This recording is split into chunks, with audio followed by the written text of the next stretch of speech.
Hello and welcome again my friends and dear student, myself Mahendra Devanda. आज के इस video में हम समझने वाले हैं beta oxidation of fatty acids, यानी फैटी एसिड का बीटा ऑक्सीडेशन जो प्रक्रिया है उसके बारे में समझेंगे। फैटी एसिड जो कि लिपिड का एक पार्ट होता है, यानी लिपिड बनाने में फैटी एसिड का अपना महत्वपूर्ण योगदान होता है। बीटा ऑक्सीडेशन नाम इसलिए दिया गया है क्योंकि जो ऑक्सीडेशन की जो प्रक्रिया होगी वो बीटा कार्बन होने के कारण इसको बीटा ऑक्सीडेशन कहा गया है। अब फैटी एसिड्स ये किस प्रक्रिया से होगी? जो फैटी एसिड होंगे इनका ऑक्सीडेशन होगा।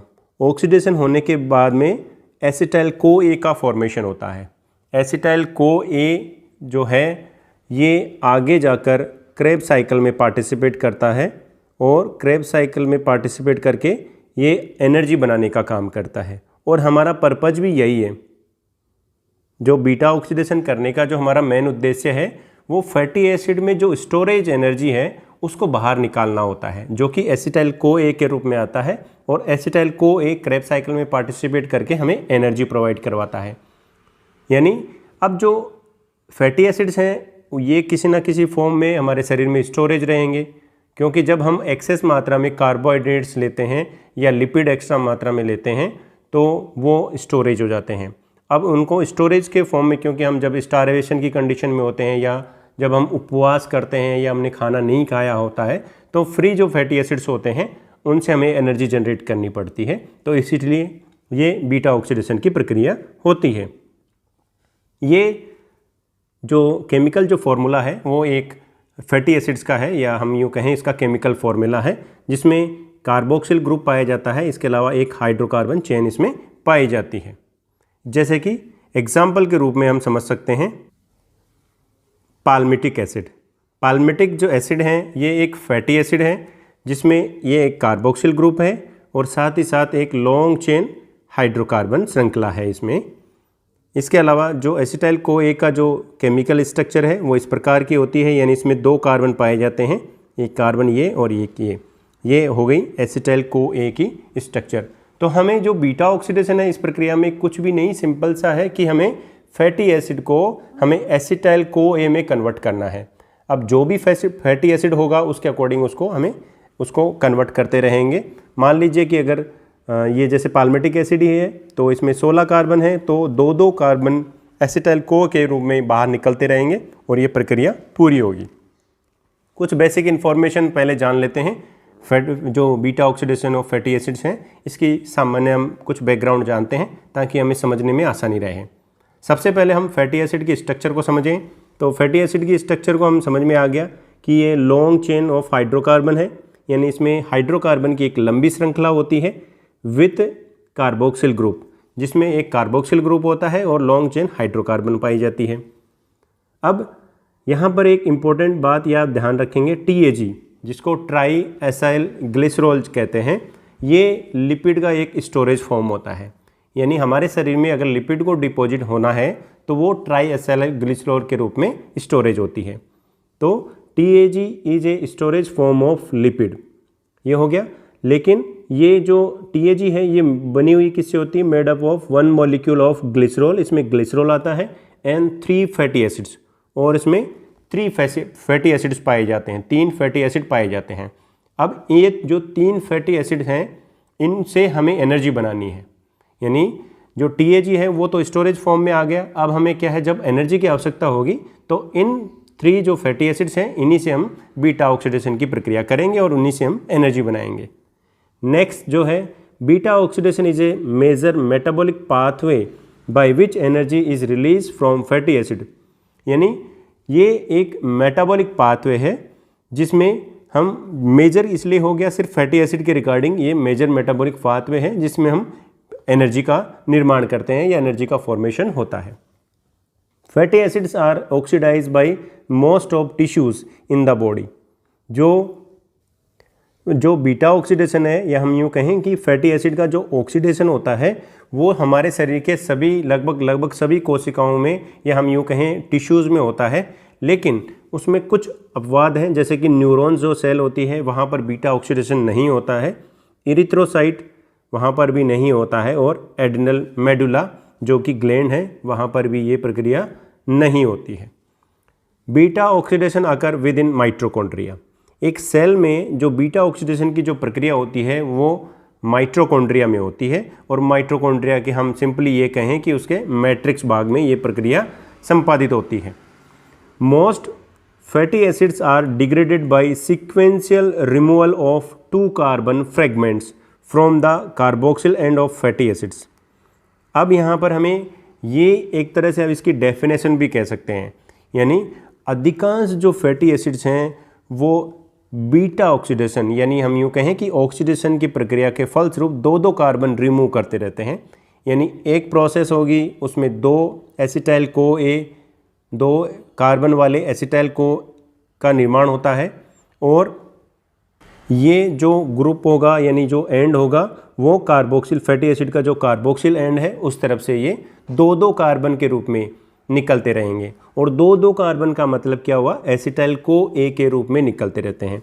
जैसे कि मान लीजिए कि जो 16 कार्बन वाला जो हमारा पाल्मिटिक एसिड है वो एक रिएक्शन यानी एक बार अगर बीटा ऑक्सीडेशन की प्रक्रिया होगी तो 14 कार्बन वाला एक दूसरा प्रोडक्ट बना देगा। लेकिन हमारे पास में यहाँ पर इस प्रक्रिया के यानी बीटा ऑक्सीडेशन की प्रक्रिया के फलस्वरूप हमें यहाँ पर एसिटाइल को ए का एक मॉलिक्यूल मिल जाएगा, और इस एसिटाइल को ए से हम आगे एनर्जी बना लेंगे। फिर ये प्रक्रिया 14 कार्बन से वापस जाएगी, फिर एसिटाइल को ए का निर्माण हो जाएगा, और फिर 12 कार्बन शेष रह जाएंगे। तो इस तरह ये sequential removal of 2 carbon fragment, और ये रिमूव कार्बोक्सिल एंड पर होंगे।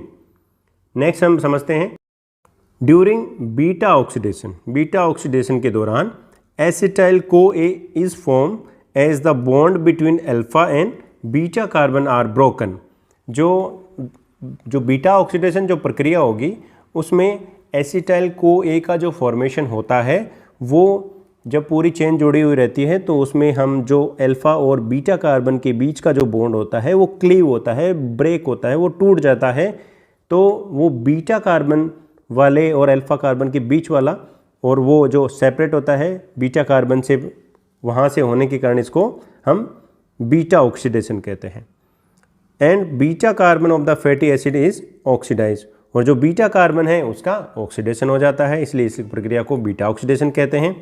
Beta oxidation is A catabolic pathway. यहाँ पर हमें ये समझना है कि जो मेटाबॉलिक जो प्रोसेस होती है वो 2 प्रकार की होती है। एक प्रक्रिया को हम कहते हैं एनाबॉलिक, और दूसरी जो प्रक्रिया होती है कैटाबॉलिक। एनाबॉलिक जो प्रक्रिया होती है उसमें किसी प्रोडक्ट का फॉर्मेशन होता है, यानी हम यूँ कहें सिंपली कि स्टोरेज होने का काम होता है। दूसरी जो प्रक्रिया है कैटाबॉलिक, उसमें जो स्टोरेज हो चुके मॉलिक्यूल होते हैं उनको ब्रेक किया जाता है, उनको तोड़ा जाता है। तो ये जो बीटा ऑक्सीडेशन है वो एक कैटाबॉलिक पाथवे है ऑफ फैट्स का, यानी जो वसा होते हैं उनके कैटाबॉलिक पाथवे है in which fatty acids are converted into acetyl को ए, जिसमें जो फैटी एसिड होंगे वो एसिटाइल को ए बनाते हैं। आप ये बार बार हमारे पास में ये एसिटाइल को ए आ रहा है, आप बार बार ये सोच रहे होंगे कि एसिटाइल को इतनी बार बता चुके हैं, ताकि आपको पूरी तरह से याद हो जाए कि बीटा ऑक्सीडेशन में फैटी एसिड से एसिटाइल को ए का फॉर्मेशन होता है, और कितने होंगे वो डिपेंड करते हैं कितने कार्बन। अब हम समझते हैं बीटा ऑक्सीडेशन के आगे कि ये कहाँ पर कैसे प्रक्रिया होती है। Transport of fatty acid from adipose tissue to target cell, जहाँ पर भी ये प्रक्रिया होनी होती है वहाँ से फैटी एसिड ट्रांसपोर्ट हो जाते हैं। Enter of fatty acid into cytoplasm, इसके बाद में सेल के जो फैटी एसिड हैं ब्लड स्ट्रीम से होते हुए ये साइटोप्लाज्म में चले जाते हैं, एंड देन माइटोकॉन्ड्रिया, और उसके बाद में माइटोकॉन्ड्रिया में जाते हैं। Free fatty acid enter into mitochondria matrix. Mitochondrial जो मैट्रिक्स होती है, माइटोकॉन्ड्रिया आप जानते ही हैं, ये जैसे ये माइटोकॉन्ड्रिया है, इसका ये जो अंदर का जो भाग होता है इसको माइटोकॉन्ड्रियल मैट्रिक्स पार्ट बोलते हैं। तो फैटी एसिड सबसे पहले बाहर ब्लड में था, उसके बाद में वो सेल में एंटर करता है, जैसे ये एक सेल है, सेल में फैटी एसिड एंटर करता है और यहाँ से एंटर करके ये माइटोकॉन्ड्रियल मैट्रिक्स भाग में एंटर करता है। और यहाँ पर ही अब बीटा ऑक्सीडेशन की जो प्रक्रिया है उस माइटोकॉन्ड्रिया के मैट्रिक्स भाग में होती है, ये भी आप ध्यान रखेंगे। The fatty acids in the body are mostly oxide by beta oxidation. अधिकांश जो फैटी एसिड होते हैं वो बीटा ऑक्सीडेशन प्रक्रिया के द्वारा ही ऑक्सीडाइज होते हैं। बीटा ऑक्सीडेशन, ये है beta oxidation may be defined as the oxidation of fatty acid on beta carbon atom. ये जान चुके हैं हम। This result the sequential removal of 2 carbon fragment, और इसमें 2 कार्बन फ्रेगमेंट के मॉलिक्यूल एक एक प्रक्रिया में निकलते रहते हैं, एसिटाइल CoA का फॉर्मेशन होता है। Beta oxidation of fatty acid involve 3 stages. इस पूरी प्रक्रिया को हम समझें तो ये 3 चरणों में होती है। 3 कौन कौन से? पहला जो स्टेप है उसमें activation of fatty acid occurring in the cytosol, यानी जो फैटी एसिड हैं उनको हमें एक्टिवेट करना पड़ेगा, यानी हम उसको आगे भेजने के लिए या वो आगे जाकर एसिटाइल CoA का निर्माण कर सकें, इसके लिए हमें उसको एक्टिवेट करना पड़ेगा। और ये प्रक्रिया होती है सेल के साइटोप्लाज्म में या साइटोसोल में होती है। नेक्स्ट जो प्रक्रिया होगी वो होती है transport of fatty acid into mitochondria. जो फैटी एसिड्स हैं उनका माइटोकॉन्ड्रिया में ट्रांसपोर्ट होता है, यानी ये साइटोप्लाज्म में आ चुके हैं और साइटोप्लाज्म से वो कहाँ जाएंगे? अब माइटोकॉन्ड्रिया के मैट्रिक्स भाग में। और फिर बीटा ऑक्सीडेशन प्रॉपर की जो एग्जैक्ट जो रिएक्शंस है वो माइटोकॉन्ड्रिया के मैट्रिक्स भाग में होती है। बीटा ऑक्सीडेशन में 3 स्टेप्स होते हैं, जिनमें पहला स्टेप है फैटी एसिड एक्टिवेशन, जिसमें फैटी एसिड को एक्टिवेट किया जाता है क्योंकि हमें फैटी एसिड से ही एसिटाइल CoA का निर्माण करना होता है। तो जो फैटी एसिड का जो एक्टिवेशन होता है वो कैसे होता है वो हम समझते हैं। Activation of fatty acid in the cytoplasm, यह प्रक्रिया यानी फैटी एसिड का जो एक्टिवेशन होगा वह साइटोप्लाज्म में होगा, लेकिन जो बीटा ऑक्सीडेशन जो प्रॉपर की जो रिएक्शन है वो माइटोकॉन्ड्रिया के मैट्रिक्स भाग में होती है। तो जो साइटोप्लाज्म में जो प्रोडक्ट बनेगा उसको हमें माइटोकॉन्ड्रिया के मैट्रिक्स भाग तक लाना है। तो सबसे पहले हम एक्टिवेट करते हैं फैटी एसिड का। तो जो फैटी एसिड है वो एक्टिवेट होंगे। फैटी एसिड से एंजाइमेटिक रिएक्शन से एसाइल एडिनाइलेट का निर्माण होता है। एडिनाइलेट का निर्माण होता है और यह प्रक्रिया जो होती है वो थायोकाइनेज एंजाइम की उपस्थिति में होती है। ये जो एसाइल एडिनाइलेट का जो फॉर्मेशन हुआ है उससे आगे और एंजाइमेटिक एक्टिविटी से एसाइल CoA का निर्माण होता है।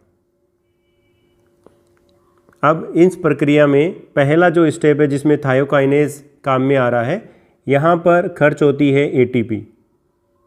ATP खर्च होकर यह पायरोफॉस्फेट में बदल जाता है और पायरोफॉस्फेट आगे जाकर इनऑर्गेनिक फॉस्फेट में कन्वर्ट होता है, जो कि पायरोफॉस्फेटेज एंजाइम की उपस्थिति में यह इनऑर्गेनिक फॉस्फेट में कन्वर्ट हो जाते हैं। इनको हम अगर फॉर्मूले के थ्रू पर केमिकल फॉर्म में बनाएं तो इनको इस प्रकार से रिप्रेजेंट कर सकते हैं हम। यहाँ R का मतलब इसको आप जो भी आपके पास फैटी एसिड है उसके अकॉर्डिंग ये वेरी करेगा। ये हो गया कार्बोक्सिल ग्रुप, ये हमारा फैटी एसिड हो गया। इस फैटी एसिड से बनाएंगे एसाइल एडिनाइलेट, जो भी होगा उसके अकॉर्डिंग बन जाएगा ये। इसके साथ में जुड़ जाएगा AMP यानी एडिनाइल मोनोफॉस्फेट, एडिनो मोनोफॉस्फेट, क्योंकि 2 फॉस्फेट तो यहाँ पर रिलीज हो चुके हैं। ये बन गया और उसके बाद में यहाँ पर कोएंजाइम पार्टिसिपेट करता है। कोएंजाइम यहाँ पर पार्टिसिपेट करता है और AMP को यहाँ से हटा देता है और अपना स्थान AMP की जगह खुद जुड़ जाता है। तो ये इस प्रकार से आप इसको रिप्रेजेंट कर सकते हैं।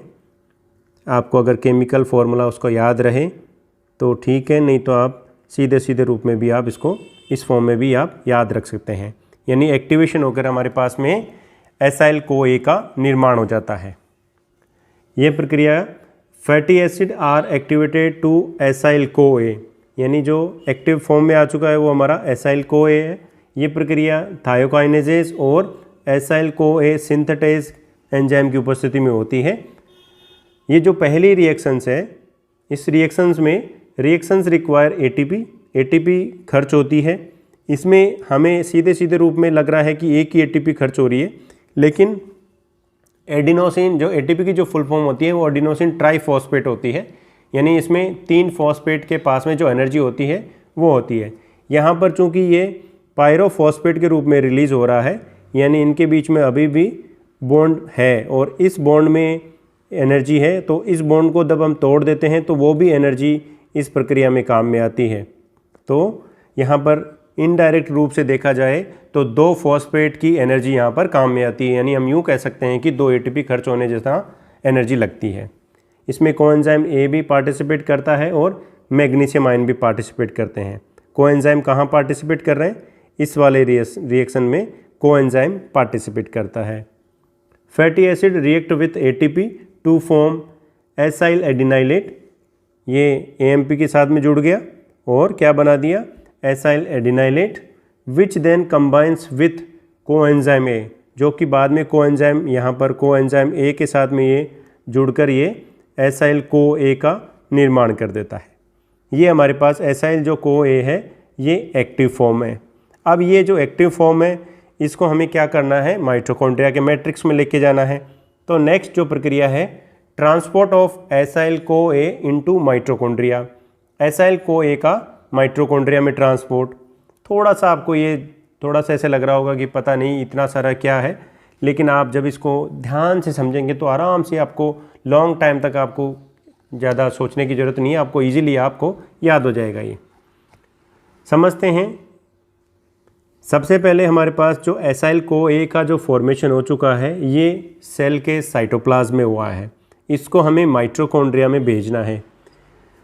ए लॉन्ग चेन फैटी एसाइल को ए, जो अगर लॉन्ग चेन फैटी एसाइल को ए का अगर निर्माण होता है तो वह माइटोकॉन्ड्रिया के मेम्ब्रेन को क्रॉस करके माइटोकॉन्ड्रिया के मैट्रिक्स भाग में नहीं जा सकता।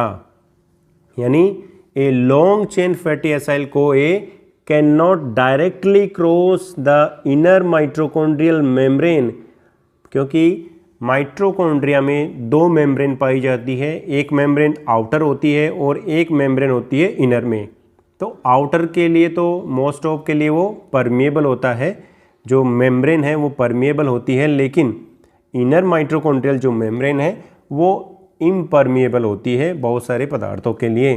तो यहाँ पर जो फैटी एसिड है, जो लॉन्ग चेन फैटी एसिड है, उनके लिए यह इम्परमिएबल है। तो क्या होगा? तो कुछ ना कुछ माध्यम तो बनाया ही होगा ताकि ये बीटा ऑक्सीडेशन की प्रक्रिया हो सके। सो यहाँ पर एक शटल सिस्टम काम करता है। A specialise carnitine carrier system, जिसको हम कार्निटीन शटल कहते हैं, operate to transport activated fatty acid to cytosol into the mitochondria. यानी ये जो एक स्पेशल कार्निटीन कैरियर सिस्टम, जिसको हम कार्निटीन शटल भी कहते हैं, उसके द्वारा जो एक्टिवेटेड जो फैटी एसिड हैं, यानी एसाइल को ए है, फैटी एसाइल को ए है, उनको साइटोसोल से यानी सेल के साइटोप्लाज्म से माइटोकॉन्ड्रिया में भेजेंगे। देखते हैं किस प्रकार भेजेंगे। Less than 12 carbon fatty acid can cross without help of carnitine. अब यहाँ पर ये बात भी है कि जो फैटी एसिड जो 4 से लेकर 12 से कम होंगे, यानी हम यूँ कहें कि 11 कार्बन तक जो हाइड्रोकार्बन चेन होगी वो बिना किसी कार्निटीन या शटल सिस्टम के माइटोकॉन्ड्रिया में एंटर कर सकते हैं, क्रॉस कर सकते हैं। This occurs in 4 step. जो ये है एसाइल को ए का जो ट्रांसपोर्ट साइटोप्लाज्म से माइटोकॉन्ड्रिया में होगा, ये 4 चरणों में होगा, 4 प्रक्रियाओं में होगा। एसाइल ग्रुप ऑफ एसाइल को A is transfer to carnitine. देखते हैं डायग्राम के थ्रू।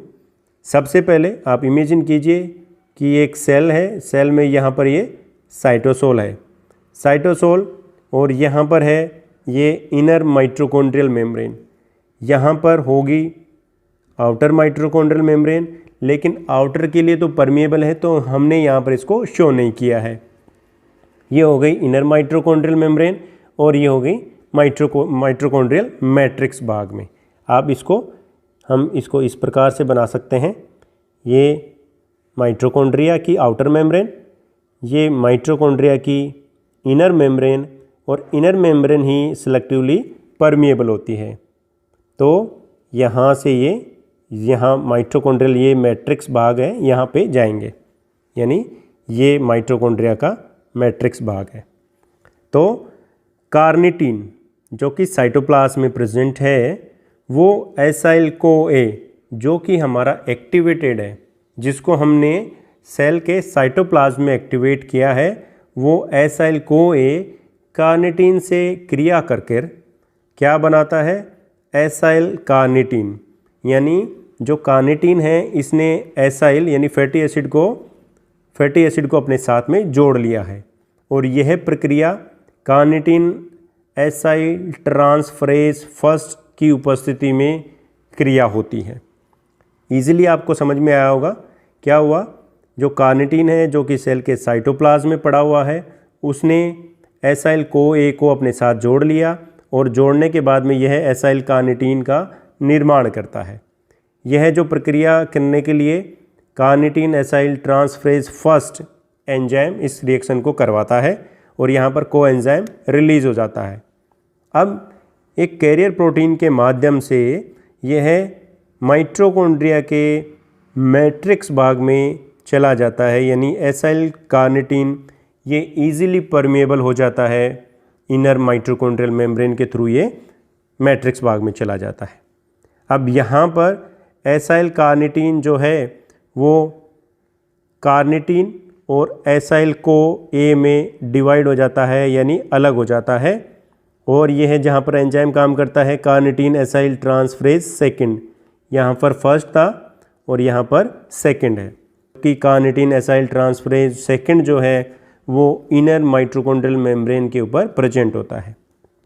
तो हमने यहाँ पर क्या किया, जो हमारा साइटोसोल था उसमें एसाइल CoA था, इसको हम ले चुके हैं अंदर की तरफ, यानी माइटोकॉन्ड्रिया के मैट्रिक्स भाग में।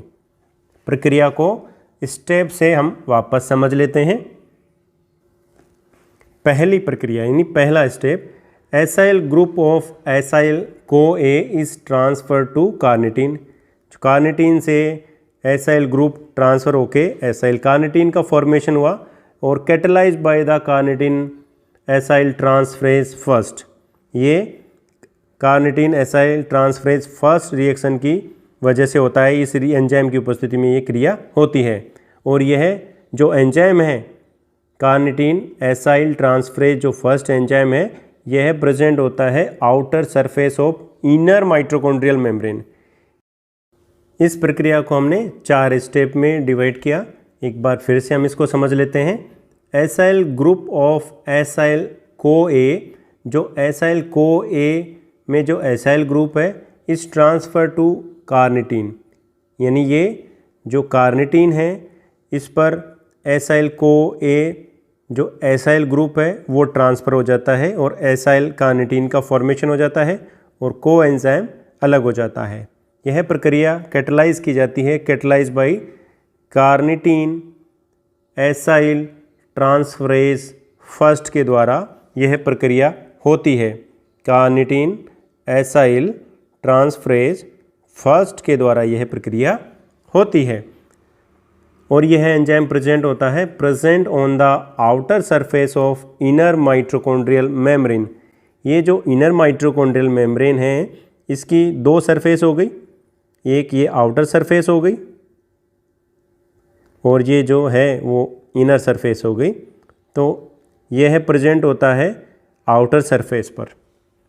नेक्स्ट जो स्टेप होगी, the acyl carnitine is transport across the membrane to mitochondrial matrix by a specific carrier protein, और एक स्पेसिफिक कैरियर प्रोटीन के द्वारा एसाइल कार्निटीन माइटोकॉन्ड्रिया के मैट्रिक्स भाग में आ जाता है।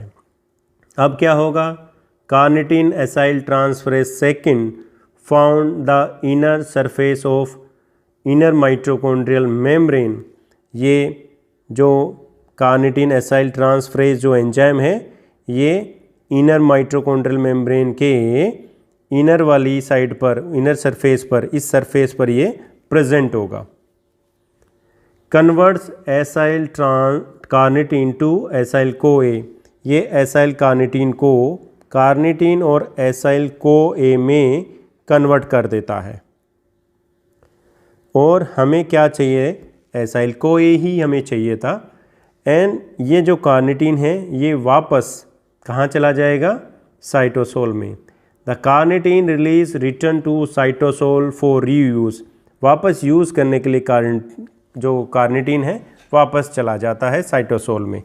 अब हमारे पास एसाइल को ए माइटोकॉन्ड्रिया के मैट्रिक्स भाग में आ चुका है। अब हम जो थर्ड स्टेप है उसको हम देखते हैं, जिसको हम बीटा ऑक्सीडेशन प्रॉपर, जो एक्चुअली जो रिएक्शन होने वाली है उसको हम समझते हैं। बीटा ऑक्सीडेशन प्रॉपर को समझते हैं, जो थर्ड स्टेप है बीटा ऑक्सीडेशन की। Each cycle of beta oxidation liberating a 2 carbon unit acetyl को ए, जो बीटा ऑक्सीडेशन की जो प्रक्रिया है उसके प्रत्येक साइकिल में, एक एक साइकिल में एसिटाइल को ए का निर्माण होता है, एक यूनिट का, जो कि 2 कार्बन वाला होता है। एसिटाइल को ए 2 कार्बन कंपाउंड है और एक एक मॉलिक्यूल इसके रिलीज होंगे। Occurs in A sequence of 4 reactions, जिसमें 4 रिएक्शन सीक्वेंस में होगी। एक प्रक्रिया होगी ऑक्सीडेशन, दूसरी जो प्रक्रिया होगी हाइड्रेशन, थर्ड जो प्रक्रिया होगी ऑक्सीडेशन एंड फोर्थ होगी क्लीवेज। तीनों को हम समझेंगे। सबसे पहले हमारे पास क्या हुआ, कार्निटीन ट्रांसपोर्ट सिस्टम के द्वारा जो हमारा एसाइल को ए है वो माइटोकॉन्ड्रिया के मैट्रिक्स भाग में आ चुका है। ये माइटोकॉन्ड्रिया का मैट्रिक्स पार्ट है, इसमें आ चुका है। अब इस एसाइल को ए में सबसे पहली रिएक्शन होगी वो कहलाती है ऑक्सीडेशन। ये जो पहली जो रिएक्शन है जिसमें एसाइल को ए डिहाइड्रोजिनेस एंजाइम काम में आ रहा है, यहाँ पर ऑक्सीडेशन की प्रक्रिया होगी और ट्रांस इनोलाइल को ए का निर्माण होता है। आप चाहें तो इनके केमिकल फॉर्मूले भी आप समझ सकते हैं। एसाइल को ए में जो यहाँ पर पहला जो ये कार्बन है, ये फर्स्ट कार्बन, ये सेकंड कार्बन और ये थर्ड कार्बन, इस कार्बोक्सिल ग्रुप के साथ में जो जुड़ा हुआ कार्बन होता है वो अल्फा कार्बन कहलाता है और इसके साथ दूसरा जो होता है वो बीटा कार्बन होता है। तो जो क्लीवेज की जो प्रक्रिया होगी वो यहाँ पर होगी, इसलिए हम इसको बीटा कह रहे हैं, क्योंकि ये जो बीटा कार्बन है इसका ऑक्सीडेशन होगा और ये बीटा ऑक्सीडेशन कहलाती है। हमारे पास में पहली जो रिएक्शन है ऑक्सीडेशन, उसमें FAD से FADH2 का निर्माण हो जाता है और FADH2 इलेक्ट्रॉन ट्रांसपोर्ट चेन या हम कहें ऑक्सीडेटिव फॉस्फोराइलेशन यानी ETS में जाकर ये ATP बनाने का कार्य करता है, यानी FADH2 से ATP का जनरेशन होता है। एसाइल को ए से क्या बना, ट्रांस इनोल को ए का निर्माण हुआ। इसके बाद में दूसरी प्रक्रिया होगी हाइड्रेशन की। यहाँ पर दूसरी प्रक्रिया होती है हाइड्रेशन की। इनोल को ए हाइड्रेटेज एंजाइम की उपस्थिति में और ये कन्वर्ट हो जाता है बीटा हाइड्रोक्सी एसाइल को ए। बीटा हाइड्रोक्सी एसाइल को ए में ये कन्वर्ट हो जाता है। थर्ड जो रिएक्शन है वह है ऑक्सीडेशन, यानी फर्स्ट के समान होगी और इसमें भी वहाँ पर फर्स्ट रिएक्शन में FADH2 का निर्माण हो रहा था और यहाँ पर NADH का निर्माण हो रहा है। NADH प्लस H प्लस का निर्माण हो रहा है जो कि ETS में जाकर वापस एनर्जी बनाने का कार्य करते हैं। एंजाइम यहाँ पर इन्वॉल्व होता है वो होता है बीटा हाइड्रोक्सी एसाइल को ए डिहाइड्रोजिनेज। जहाँ पर डिहाइड्रोजिनेज है वहाँ पर एनर्जी उत्पन्न करने वाले FADH2 और NADH2 उत्पन्न हो रहे हैं, आप ध्यान से देखें तो। और यहाँ पर जब तीसरी जो रिएक्शन होगी उसमें बीटो कीटो एसाइल को ए का फॉर्मेशन होता है। बीटा कीटो एसाइल को ए का निर्माण होता है। यहाँ पर इनको इस तरह से आप देख सकते हैं। अब जो बीटा कीटो एसाइल को ए का जो निर्माण हुआ है वो ऑक्सीडेशन से हुआ है और अब इससे क्या होगा, इसका क्लीवेज होगा जो कि थायोलेज एंजाइम की उपस्थिति में होगा। यहाँ पर कोएंजाइम भी पार्टिसिपेट करता है और एसाइल को ए जो है वो अलग हो जाता है और एसिटाइल को ए का जिसको हमें बनाना है बीटा ऑक्सीडेशन से वो हमें मिल जाता है और एसिटाइल को ए क्रेब्स साइकिल में पार्टिसिपेट करता है और एटीपी ये भी बनाता है जो कि FADH2 और FADH के फॉर्म में पाई जाएगी, वो भी ETS में जाकर एनर्जी बनाने का कार्य करती है। यानी बीटा ऑक्सीडेशन प्रॉपर में 4 रिएक्शन हो गई, oxidation, hydration, oxidation and again then last में cleavage. The final reaction of beta oxidation is the liberating of 2 carbon fragments acetyl को ए फ्रॉम एसाइल को ए। यहाँ पर जो एसाइल लिखा हुआ है वो उस पर डिपेंड करेगा कि वहाँ पर कौन सा फैटी एसिड है, इसके अकॉर्डिंग ये नाम दे सकते हैं। द न्यू एसाइल को ए containing 2 carbons less than original, क्योंकि इसमें एसिटाइल को ए जो कि 2 कार्बन वाला है वो अलग हो चुका है और रिमेनिंग ये जो श्रृंखला होगी यहाँ पर मान लीजिए कि पाल्मिटिक एसिड है तो ये 14 कार्बन ही रह जाते हैं क्योंकि 2 कार्बन यहाँ पर निकल जाते हैं। फिर ये एसाइल जो को ए है वापस इस रिएक्शन में पार्टिसिपेट करता है और फिर ऑक्सीडेशन, हाइड्रेशन, ऑक्सीडेशन और क्लीवेज की रिएक्शन होती है। तो क्या हुआ, यहाँ पर ओरिजिनल जो हमारा एसाइल को ए था वहाँ से 2 कार्बन कम हो चुके हैं। देन जो बचा हुआ एसाइल को ए है री enter the beta oxidation cycle, वो वापस बीटा ऑक्सीडेशन के साइकिल में प्रवेश करता है। The process continue till the fatty acid is completely oxidise. ये प्रक्रिया तब तक चलती रहती है जब तक कि जो फैटी एसिड है वो कम्प्लीटली ऑक्सीडाइज नहीं हो जाते हैं। एक बार इसको क्लियर करके वापस हम समझने का प्रयास करते हैं। क्या हुआ, हमारे पास एसाइल को ए एक्टिवेट फॉर्म में आ चुका है, इसके बाद में इससे बना है ट्रांस इनोइल को ए का निर्माण हुआ। ट्रांस इनोइल को ए से बीटा हाइड्रोक्सी एसाइल को ए का निर्माण होता है। बीटा हाइड्रोक्सी एसाइल को ए से बीटा कीटो एसाइल को ए का निर्माण होता है और इससे ओरिजिनल यहाँ पर जितने कार्बन होंगे उसमें से 2 कार्बन यानी ये जो भाग होगा वो अलग हो जाता है और एसिटाइल को ए का निर्माण करता है और बाकी बचा हुआ एसाइल को ए अगेन इस रिएक्शन में पार्टिसिपेट करता है और फिर एसिटाइल को ए रिलीज़ करता है और एसिटाइल को ए क्रेब्स साइकिल में पार्टिसिपेट करके एटीपी जनरेट करता है। यही सिंपल रिएक्शंस है जिसमें हमें 2-2 कार्बन ओरिजिनल जो हाइड्रोकार्बन चेन है उससे 2-2 कार्बन अलग करते रहना है और फिर ये रिएक्शन कंप्लीट हो जाती है। इसकी हम समरी देखें तो एग्जाम्पल के तौर पर जैसे पाल्मिटॉइल को ए है जो कि 16 कार्बन वाला मॉलिक्यूल है, इसमें 7 को एंजाइम पार्टिसिपेट करते हैं, 7 FAD पार्टिसिपेट करते हैं और 7 ही NAD पार्टिसिपेट करते हैं और 7 वाटर मॉलिक्यूल इसमें पार्टिसिपेट करते हैं।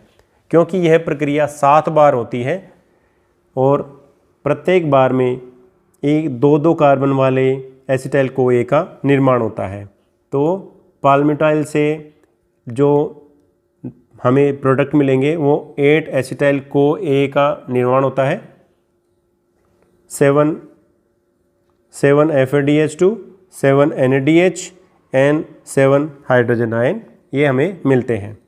अब हमें ये यहाँ पर 16 कार्बन है ये समझ में आया, लेकिन हमने तो सात बार जब रिएक्शन हो रही है तो 7 बार ही एसिटाइल को ए का फॉर्मेशन होना चाहिए, लेकिन ऐसा नहीं होता है क्योंकि लास्ट में जो बचे हुए जो 4 कार्बन वाली हाइड्रोकार्बन चेन होगी उसमें जब क्लीवेज होता है तो वहाँ पर 2 एसिटाइल को ए का निर्माण होता है। पाल्मिटाइल को ए अंडरगोज 7 साइकिल, ये 7 साइकिल में गुजरता है of beta oxidation to yield 8 acetyl को ए, जिससे कि 8 एसिटाइल को ए का निर्माण होता है। एसिटाइल को ए can enter citric acid cycle, acetyl को ए सिट्रिक एसिड साइकिल में क्रेब्स साइकिल में प्रवेश करता है and get completely oxidise to CO2 and H2, और वो पूरी तरह से ऑक्सीडाइज हो जाता है कार्बन डाइऑक्साइड और वाटर में। अब हम समझते हैं energetics of palmitic acid oxidation. Palmitic acid के जो कि एक फैटी एसिड है कि ऑक्सीडेशन से यानी बीटा ऑक्सीडेशन से कितनी एनर्जी टोटल मिलाकर कितनी एनर्जी जनरेट होती है उसको हम समझते हैं। तो बीटा ऑक्सीडेशन ये जो होता है वो 7 साइकिल में कंप्लीट होता है। इस प्रक्रिया के दौरान 7FADH2 का निर्माण होता है और 7NADH का निर्माण होता है, और एक FADH2 से 2 ATP का निर्माण होता है, और एक NAD से DH से 3 ATP का निर्माण होता है। तो यहाँ पर हमारे पास में है 7FADH2 और 7 को हम मल्टीप्लाई करें 2 से तो यहाँ पर 14 हमें फाइनली ATP FADH2 के रूप से मिलेगी। ऐसे ही NADH को हम समझें तो एक NAD से 3 ATP मिलती है, तो हमारे पास में यहाँ पर 7 मिलता है NADH, और इसको 3 से मल्टीप्लाई करेंगे तो 21 ATP का जनरेशन होता है। नेक्स्ट, अगर क्योंकि हमारे बाई प्रोडक्ट के रूप में हमें 8 एसिटाइल CoA मिलते हैं, तो एसिटाइल CoA 8 मिल रहे हैं, तो एक एसिटाइल CoA सिट्रिक एसिड में जब पार्टिसिपेट करता है, भाग लेता है, तो 12 ATP जनरेट करता है। कैसे करता है? हमारा एक एसिटाइल CoA जब क्रेब साइकिल में ये जाता है, ये एंटर करता है क्रेब साइकिल में, तो वहाँ पर 3 NADH का निर्माण होता है, 1 FADH2 का निर्माण होता है, एंड 1 ATP का निर्माण होता है। तो इस प्रकार से एक NAD से ATP मिलती है 3 ATP, तो 3 से हमें मिलती है 9 ATP। ये हो गया 9 ATP। एक FAD से 2 ATP यानी 2 × 1 = 2 ATP, और एक ATP हमें सीधे सीधे मिलती है।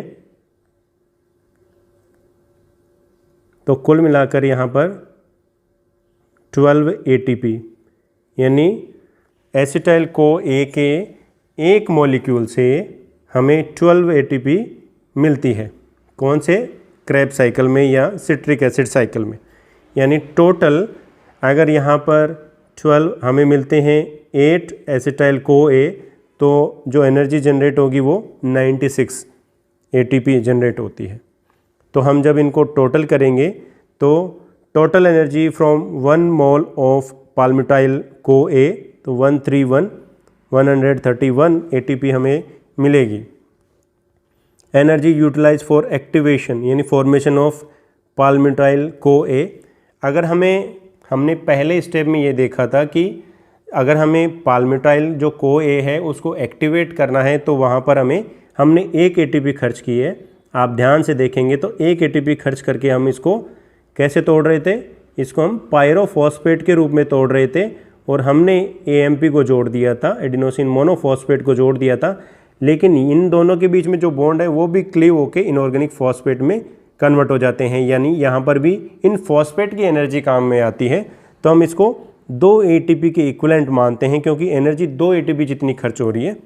तो जब 131 से हम 2 माइनस करेंगे, क्योंकि इस प्रक्रिया में हमने काम में ली है, तो 129 ATP हमें फाइनली ये मिली है। अब ये एक हमें पॉइंट ध्यान रखना है, the value in the bracket in the red colour represent ATP synthesise as per PO ratio of 2.5 of NADH and 1.5 for NADH2। PO का मतलब क्या है? रेशियो ऑफ फॉस्फेट जो कि ATP के जनरेशन में इन्वॉल्व होता है, यानी फॉस्फेट जो ट्रांसपोर्ट करना होता है उसमें कुछ ऊर्जा खर्च हो जाती है। तो जो वर्तमान की थ्योरी के अकॉर्डिंग एक NADH से 2.5 ATP जनरेट होती है, और एक FADH2 से 1.5 ATP जनरेट होती है। तो इस हिसाब से ये जो रेड कलर में जो दिखाई गई है वो एनर्जी आप कैलकुलेट करके खुद भी देख सकते हैं। जब आप इसमें ये बस ये मानेंगे कि एक NADH से 2.5 ATP और एक FAD से 1.5 एटीपी हमें मिलती है। ये बात हुई एनर्जी की कि एक बीटा ऑक्सीडेशन में कितनी एनर्जी मिलती है। यहाँ पर आप इसको समरी के रूप में देख सकते हैं। फैटी एसिड को हमने एक्टिवेट किया एसाइल CoA से। एसाइल CoA कहाँ आया? माइटोकॉन्ड्रिया में। इसके बाद में ट्रांस-इनोलाइल CoA का निर्माण हुआ, हाइड्रोक्सी एसाइल CoA का निर्माण हुआ, कीटो एसाइल CoA और एसाइल CoA और एसिटाइल CoA और एसिटाइल CoA हमारे पास में जितने कार्बन होंगे उनके आधी संख्या में हमें एसिटाइल CoA का मिल जाएंगे हमें। तो आप इसको आप चाहें तो स्क्रीनशॉट ले सकते हैं। उम्मीद है आपको वीडियो ठीक लगा होगा। Thank you.